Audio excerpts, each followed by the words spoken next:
구약의 선지자들 중에 눈물의 예언자라고 불리는 사람이 있습니다. 예레미야라는 선지자죠. 근데 그가 왜 눈물의 예언자로 불리냐면 하나님의 말씀을 받아서 전달하고 선포했으나 그러나 자기가 있었던 그 나라 예루살렘 남유다가 멸망하는 것을 보게 됐기 때문이죠. 예루살렘이 불타는 걸 봤습니다. 바벨론의 느부갓네살 왕이 쳐들어와서 예루살렘을 초토화시키고 예루살렘 성전을 불지르고 선지자가 된 심정으로 그걸 보니 얼마나 마음이 안타깝고 슬펐겠어요. 자기의 동족들이 끌려가고 죽임을 당하고 그런 모습들을 지켜봤던 사람이 예레미야라는 예언자입니다. 근데 그 예언자 예레미야가 하나님의 말씀을 전하면서 9장 12절에 그런 말씀을 합니다. 그 모든 보는 상황들을 한탄하면서 그렇게 얘기하죠. 지혜가 있어서 이 일을 깨달을 만한 자가 누구며 여호와의 입의 말씀을 받아서 선포할 자가 누구인고 이 땅이 어찌하여 멸망하며 광야같이 불타서 지나가는 자가 없게 되었느냐. 예레미야가 그걸 보면서 멸망하는 예루살렘을 보면서 한탄하면서 반문하는 겁니다. 근데 이 질문을 여러분 생각해 보면 왜 예루살렘이 멸망했는지 그 원인을 알 수 있습니다. 왜 사람이 멸망합니까? 왜 사람이 망하느냐 이거예요. 이 12절 말씀에 드러나는 원인은 두 가지입니다. 하나는 지혜가 없기 때문입니다. 지혜가 있어서 하나님의 말씀을 깨달아서 그 말씀에 순종하면서 살아가야 망하지 않는데 그 지혜가 없으니 망했다는 거죠. 두 번째 예는 뭐냐면 여호와의 입의 말씀을 듣지 못했기 때문입니다. 이 표현을 보면 여호와의 입의 말씀이라고 되어 있습니다. 여호와께서 하나님께서 말씀하시는 음성을 듣지 못했기 때문에 망했다는 거예요. 오늘 저와 여러분은 예수 그리스도를 믿고 살아가면서 특별히 성령 강림 주의를 보내면서 주의 성령의 역사를 통해서 우리가 하나님이 주시는 지혜를 받는 성도 되시기를 원합니다. 또한 하나님의 입술의 말씀, 즉 그냥 적혀져 있는 말씀이 아니라 그 말씀이 살아서 내 마음속에 심령 속에 들려지고 그 말씀을 순종하며 행할 때 그때 나를 지키시고 도우시는 그 하나님의 생명의 성령의 역사가 임하는 성도가 되시기를 간절히 소망합니다. 믿음으로 기도하는 성도에게 하나님의 성령을 간구하는 성도에게 하나님의 지혜와 살아계신 하나님의 말씀이 역사하게 될 줄로 믿습니다. 오늘은 성령 강림 주일인데 사도행전 2장을 보면 성령께서 강림하신 그 사건에 대해서 기록하고 있습니다. 급하고 강한 바람 같은 소리가 들렸고 불의 혀처럼 갈라지는 것들이 임해 있었습니다. 마가의 다락방에 기도하던 120명 넘는 사람들이 열심히 간구하고 기도할 때 그 위에 성령이 임하게 됐고 성령의 말하게 하심을 따라서 각각 다른 방언으로 다른 지역의 말로 말하게 됐어요. 그런데 무엇을 말했냐면 하나님의 큰 일을 말했습니다. 그래서 그 주변에 있었던 많은 경건한 사람들이 예루살렘을 찾았던 많은 사람들이 자기들의 태어난 곳 말로 태어난 곳의 방언으로 하나님의 일을 말씀하는 것을 그들이 듣고 깨닫게 됐다는 거죠. 그런데 이 성령 강림 사건에 대해서 예수께서 사도행전 1장 8절에 미리 예언하신 말씀이 있습니다. 오직 성령이 너희에게 임하시면 너희가 권능을 받고 예루살렘과 온 유대와 사마리아와 땅끝까지 이르러 내 증인이 되리라. 예수께서 말씀하셨어요. 그런데 이 말씀 중에서 권능을 받는다고 얘기할 때 이 권능이라는 단어가 두나미스라는 단어입니다. 근데 이것이 바로 뭐냐면 성령의 능력과 힘의 역사를 얘기하는 겁니다. 바라기는 저와 여러분이 하나님 앞에 기도하고 예배할 때 찬송할 때 이 성령의 두나미스, 성령의 권능이 임하게 되시기를 원합니다.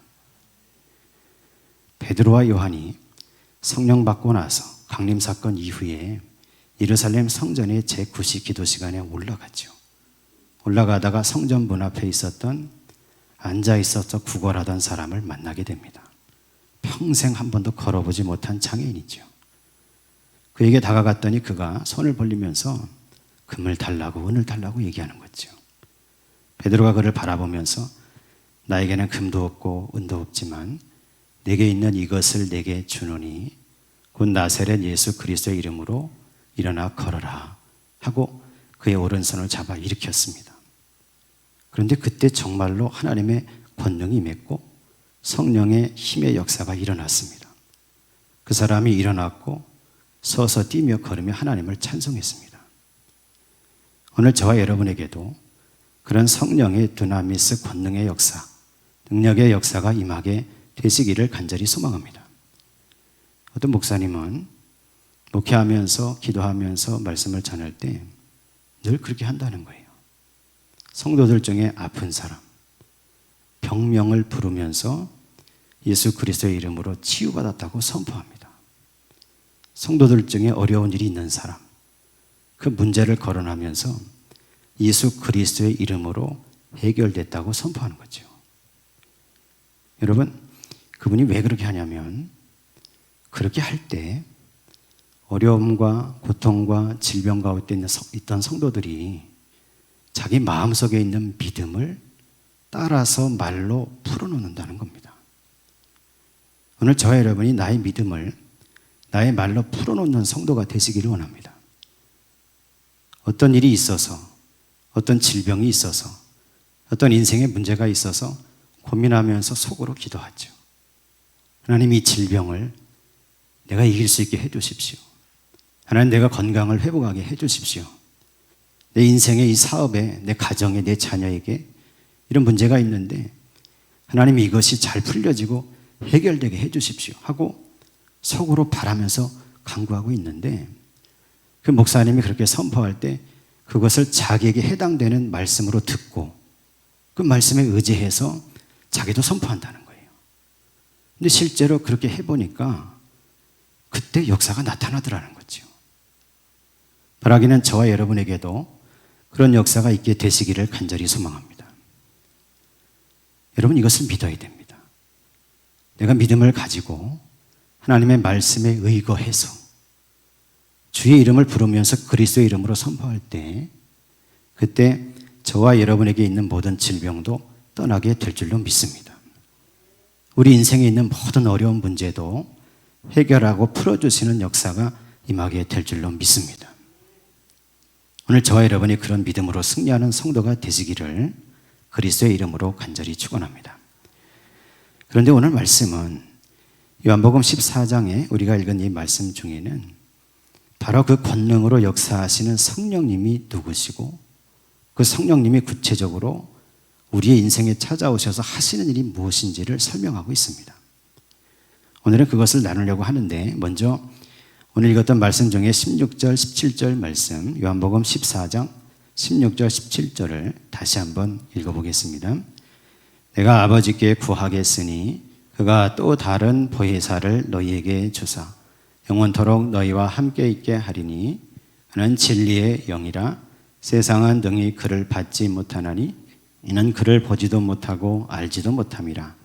그러나 너희는 그를 아나니 그는 너희와 함께 거하시며 또 너희 속에 계시겠습니다. 아멘. 예수님께서 십자가에 돌아가시고 부활하시고 승천하시기 전, 십자가에 돌아가시기 전에 제자들에게 성령님에 대해서 말씀하신 부분입니다. 뭐라고 말씀하셨냐면 또 다른 보혜사를 너희에게 보내시겠다 말씀하셨습니다. 또 다른 보혜사는 헬라어로 알론 파라클레톤 이렇게 얘기합니다. 보혜사라는 말은 우리나라 한국어의 뜻은 나를 보호하시고 은혜를 주시는 성령님 이런 뜻입니다. 나를 보호하시고 나에게 은혜를 주시는 선생님, 그 성령님, 그가 바로 보혜사라는 거죠. 그런데 헬라어로 알론 파라클레톤, 여기서 파라클레톤, 즉 성령을 상징하는 단어를 의미하는 단어를 풀어보면 파라라는 말은 에게로라는 뜻입니다. 클레톤은 불려졌다는 뜻이죠. 그리고 성령님이 어떤 분이시냐면 예수 그리스도를 믿는 자의 곁으로 불려주신 분이 성령님입니다. 그러므로 오늘 저와 여러분이 예배하는 이 자리에도 지금 성령께서 오셔서 내 옆에 불려져 계신다는 사실을 믿는 성도가 되시기를 원합니다. 그것을 믿고 간구하는 자에게 성령님은 보혜사로서 파라클레토스로서 찾아오시고 때로는 상담자처럼, 때로는 변호사처럼, 때로는 의사처럼 저와 여러분의 인생과 심령과 육체 가운데 역사하시는 분이시라는 사실을 믿으시기를 원합니다. 예수님 그걸 말씀하셨어요. 그래서 오늘 말씀 17절에는 그는 진리의 영이다. 세상은 그를 알지 못하지만 예수를 믿는 너희는 그를 알고 있다는 겁니다. 그래서 그분은 너희와 함께 거하실 것이고 너희 속에 계신다는 말씀이죠. 오늘 믿음으로 기도하고 예배하고 하나님을 찬송하는 저와 여러분 가운데 이 성령님께서 역사하시기를 간절히 바랍니다. 사도행전 27장을 보면 바울이 그의 선교 여행들을 끝내고 마지막 로마로 끌려가는 압송되는 여행을 합니다. 그가 황제에게 상소했기 때문에 로마 군인들에게 휩싸여서 휘둘려서 그들에게 호송을 받으면서 배를 타고 로마로 가는 중에 중간에 유라굴로라는 광풍을 만나죠. 그래서 배가 표류하게 됩니다. 사람들이 어떻게 될지 몰라서 그 배에 276명이 타고 있었는데 어떻게 될지 몰라서 우왕좌왕하고 두려움과 염려 속에 있을 때 그때 바울이 일어나서 이런 얘기를 합니다. 여러분 두려워하지 마십시오. 바로 어젯밤에 하나님의 사자가 나를 찾아왔습니다. 그래서 하시는 말씀이 바울아 두려워하지 말라. 네가 가이사 앞에 서야 하겠고, 가이사는 황제입니다. 로마 황제 앞에 서야 하겠고 또 하나님께서 너와 함께 항해하는 자를 다 네게 주셨다. 이렇게 말씀했다는 거예요. 그 말씀처럼 성령님은 저와 여러분의 인생의 풍랑을 만날 때마다 바울처럼 그 옆에 찾아오십니다. 예수 그리스도를 믿는 자의 옆에 찾아오셔서 유라굴로라는 광풍을 만날 때 많은 사람들은 배가 자초될까 봐 표류하면서 어떻게 살아날까 걱정하고 염려하지만 그러나 예수 믿는 저와 여러분에게는 성령께서 오셔서 말씀하시는 거죠. 두려워하지 말라. 내가 너에게 모든 것을 다 허락하였다. 오늘 저와 여러분이 그 믿음을 가지고 세상을 넉넉히 이기며 살아가게 되시기를 간절히 소망합니다.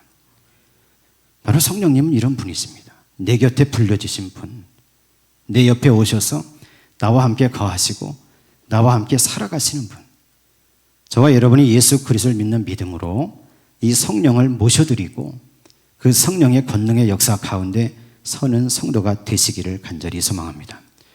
그러면서 예수님께서는 요한복음 14장 마지막과 또 요한복음 16장 통해서 성령께서 하시는 일을 말씀하셨어요. 세 가지가 발견이 되는데 먼저 오늘 요한복음 14장 26절의 말씀을 다시 한번 읽어보겠습니다. 26절입니다. 보혜사 곧 아버지께서 내 이름으로 보내실 성령 그가 너희에게 모든 것을 가르치고 내가 너희에게 말한 모든 것을 생각나게 하리라. 아멘. 보혜사 성령께서 저와 여러분의 곁에 오셔서 하시는 일 첫 번째가 뭡니까? 모든 것을 가르치시고 그리고 주께서 말씀하신 모든 것이 생각나게 하신다는 거예요. 주님의 말씀이 생각나시길 원합니다. 인생의 결정적인 순간을 만날 때 하나님의 말씀이 생각나야 됩니다. 인생의 중대한 기로에 있어서 결정을 내릴 때 그때 성령이 도우셔서 주께서 말씀하신 것이 생각나시기를 원합니다. 여러분 예수님의 제자 중에 가룟유다 베드로를 아시죠? 가룟유다는 예수님을 팔았습니다. 베드로는 예수님을 부인했죠. 한 번이 아니라 새벽닭이 울기 전에 3번이나 예수님 모른다고 부인했습니다. 그런데 그 둘의 인생은 전혀 달라졌어요. 가룟유다에게는 예수께서 하신 말씀이 생각나지 않았습니다. 베드로에게는 그가 3번째 부인할 때 예수께서 미리 하신 말씀이 생각났어요. 네가 새벽닭 울기 전에 3번 나를 모른다고 하리라. 그 말씀이 생각났어요. 그래서 베드로는 밖으로 나가서 통곡하면서 자기를 회개합니다. 요한복음 21장에 보면 부활하신 예수님께서 베드로를 찾아갔고 그가 예수를 부인했던 것을 다시 회복시키셨고 사도행전 2장에 성령을 받은 후에 그는 이제 목숨을 다해서 그리스도의 복음을 전파하는 사도가 됐습니다. 가룟유다는 어떻게 됐습니까? 말씀이 생각나지 않았고 자기의 죄를 후회하면서 밖으로 나가서 목을 매달아 자결하고 말았어요. 오늘 저와 여러분이 예수 그리스도를 믿는 믿음 위에 있을 때 주께서 보내신 보혜사 성령께서 우리를 찾아오시고 내 인생의 중대한 기로에 섰을 때 결정하는 순간에 있을 때 그 성령이 역사하셔서 주님의 말씀이 생각나는 성도 되시길 원합니다. 그 말씀이 생각나야 생명으로 가는 거예요. 말씀이 생각나지 않으면 죽음으로 갑니다. 오늘 저와 여러분이 그 믿음 가운데서 성령의 역사 가운데 서시기를 간절히 바랍니다. 또 하나 예수께서 보혜사 성령에 대해서 말씀하신 두 번째가 있습니다. 요한복음 16장 8절에 있습니다. 8절을 한번 읽어보겠습니다. 그가 와서 죄에 대하여 의에 대하여 심판에 대하여 세상을 책망하시리라. 아멘. 예수께서 말씀하시는데 지금 내가 십자가에 죽고 부활해서 승천해서 이제 세상에 더 없다는 거예요. 그런데 아버지께 구해서 보혜사 성령을 보내주시는데 그 성령께서 오시면 죄에 대해서 의에 대해서 심판에 대해서 세상을 책망하신다는 겁니다. 왜 그렇습니까? 세상이 예수 그리스도를 믿지 않으니 죄 짓는 것이 죄인 줄 모르고 살아가는 거죠. 그러니 성령께서 그것에 대해서 그것에 대해서 책망하시고 두 번째로 의에 대하여, 즉 예수께서 이제 세상에 안 계시니 의롭게 살아가는 일에 대해서 모른다는 거예요. 그러니까 성령께서 그 일에 대해서 세상을 책망하시고 세 번째로 심판에 대해서 책망하시는데 여러분 심판은 무엇을 얘기합니까? 마지막 예수 그리스도께서 다시 오실 때 재림하실 때 이루어질 심판을 얘기하는 거죠. 세상의 사람들은 그 심판을 생각하지 않으니 그러니 이제 자기 멋대로 자기 마음대로 죽음으로 달려가는데 성령께서 오셔서 그 일들을 책망하시면서 심판이 있다는 것을 말씀하신다는 겁니다. 오늘 저와 여러분에게 성령께서 오시기를 원합니다. 그래서 먼저 저와 여러분에게 죄에 대해서 의에 대해서 심판에 대해서 말씀하시고 가르치시고 저와 여러분을 다듬어가게 되시기를 간절히 소망합니다. 이 말씀을 가만히 생각을 해보니까 성령께서 어떻게 세상을 책망하실까? 오늘 저와 여러분처럼 예수 믿는 자들을 통해서 하시는 겁니다. 내가 먼저 예수 믿는 자로 서서 성령께서 다스려 주셔서 내가 죄로부터 믿음을 통해 자유로운 사람이 되고 구원받은 성도로서 의를 따라가는 성도가 되고 또 마지막에 심판이 있다는 것을 알고 생명의 자리에 서도록 살아가는 행실과 언행을 가지고 그리스도의 복음을 전할 때 그 일을 증거의 역사를 통해서 성령께서 세상을 책망하신다는 거죠. 오늘 저와 여러분이 그 일에 쓰임받는 성도가 되시기를 원합니다. 여러분, 저와 여러분은 사망의 자리가 아니고 심판의 자리가 아니고 구원과 생명의 자리에 서야 될 줄로 믿습니다. 성령께서 오셔서 하시는 일이 그런 성도가 되도록 만드는 일을 하신다는 말씀이죠. 예수님께서 마태복음 7장 15절에서 23절 말씀에서 거짓 선지자들을 주의하라고 말씀하시면서 이런 말씀을 마지막에 하셨습니다. 21절에 보니까 나더러 주여 주여 하는 자마다 다 천국에 들어갈 것이 아니오 다만 하늘에 계신 내 아버지의 뜻대로 행하는 자라야 들어가리라. 그날에 많은 사람이 나더러 이르되 주여 주여 주의 이름으로 선지자 노릇하며 우리가 주의 이름으로 귀신을 쫓아내며 주의 이름으로 많은 권능을 행하지 아니하였나이까 하리니 그때에 내가 그들에게 밝히 말하되 내가 너희를 도무지 알지 못하니 불법을 행하는 자들아 내게서 떠나가라 하리라. 아멘.